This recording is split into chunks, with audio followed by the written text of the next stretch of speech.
guys, welcome back to my channel. Happy independence day. आज हम देख रहे हम इंडिपेंडेंस डे क्यों सेलिब्रेट करते। चलो स्टार्ट करते गाइस।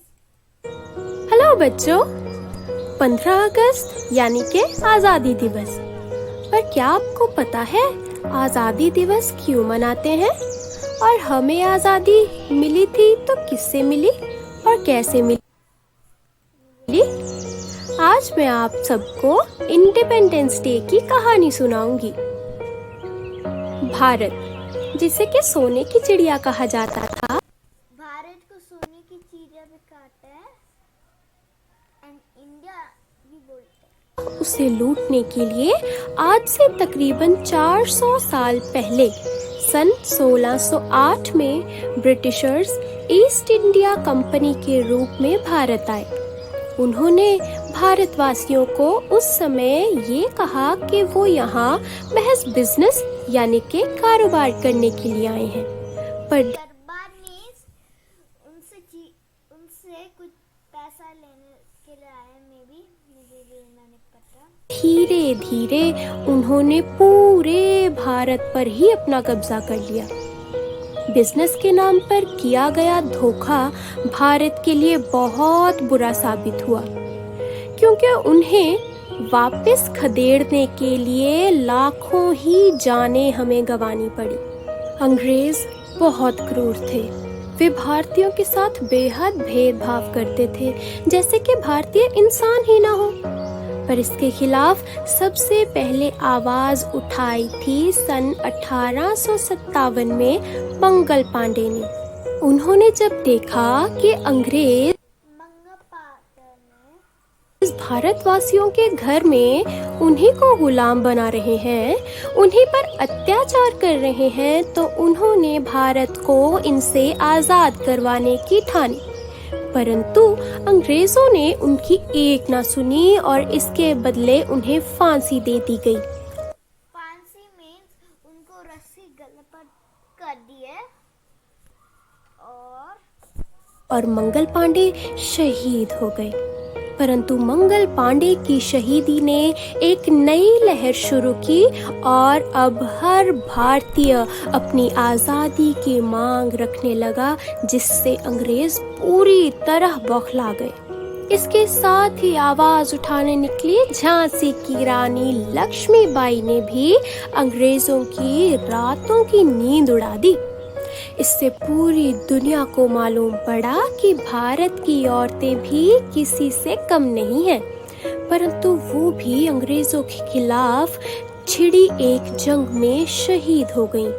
इनके बाद आई गदर पार्टी ने भी अंग्रेजों की नाक में दम करके रखा, पर वो भी एक एक करके सब शहीद होते गए और उनमें से सबसे छोटी उम्र के शहीद करतार सिंह सराभा थे, जो महज 19 साल की उम्र में शहीद हो गए। करतार सिंह सराभा के बलिदान से प्रभावित हुए भगत सिंह, जिनका बचपन से बस एक ही सपना रहा, भारत को अंग्रेजों से आजाद करवाना। 13 अप्रैल 1919 में जब वैसाखी के दिन जलियांवाले बाग में अंग्रेजों ने मासूम और निर्दोष भारतीयों पर गोलियां चला के हजारों ही लोगों को मार दिया, जिसका भगत सिंह पर बहुत प्रभाव पड़ा और उन्होंने जवान होते होते इतनी किताबें पढ़ी जिससे उन्होंने जाना कि कैसे एक खुशहाल देश बनाया जा सकता है। उन्होंने लोगों को धर्म और जाति भेदभाव से दूर किया, परंतु उस समय अंग्रेज फिर से डर गए और उन्हें लगने लगा कि अब भारत छोड़ना पड़ेगा। इस वजह से उन्होंने भगत सिंह को भी उनके 2 साथियों राजगुरु और सुखदेव के साथ फांसी दे दी। इतने सालों में कई सारे भारतीय लाखों की संख्या में शहीद हो चुके थे और भगत सिंह की शहीदी के बाद तो सभी एकजुट होकर आजादी पाने की तरफ बढ़ने लगे। कांग्रेस पार्टी को भी देश को आजाद करवाने के लिए काफी श्रेय किया गया, जिसकी अगुवाई कर रहे थे राष्ट्रीय पिता महात्मा गांधी और पंडित जवाहरलाल नेहरू।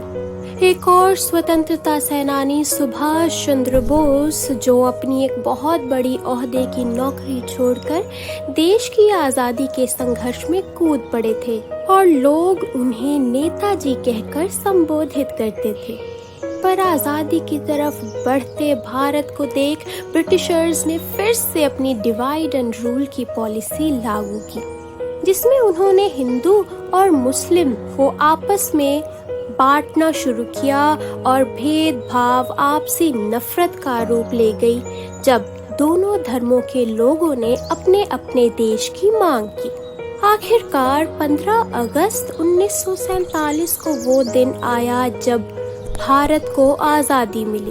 हर तरफ खुशी की लहर थी, पर इसी खुशी के बीच भारत 2 हिस्सों में बांटा गया, हिंदुस्तान और पाकिस्तान। हिंदुस्तान में ज्यादा हिंदू और सिख थे और पाकिस्तान में ज्यादातर मुस्लिम गए। इस बंटवारे में भी हजारों लोग मारे गए, परंतु भारत अब आजाद हो चुका था। पंडित जवाहरलाल नेहरू भारत के पहले प्रधानमंत्री बने। तो बच्चों, देखा हमारा इतिहास कितना महान है। कितने बलिदान देकर हम आज आजादी से घूम पा रहे हैं। इसीलिए हमें अपने देश की मिट्टी को कभी भूलना नहीं चाहिए और हमेशा अपने देश का नाम रोशन करने के लिए मेहनत करते रहना चाहिए।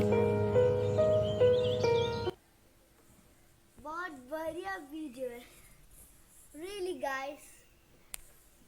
जो भी इंडिया से है उसको ये वीडियो को लाइक करना चाहिए। Okay guys, see you another video.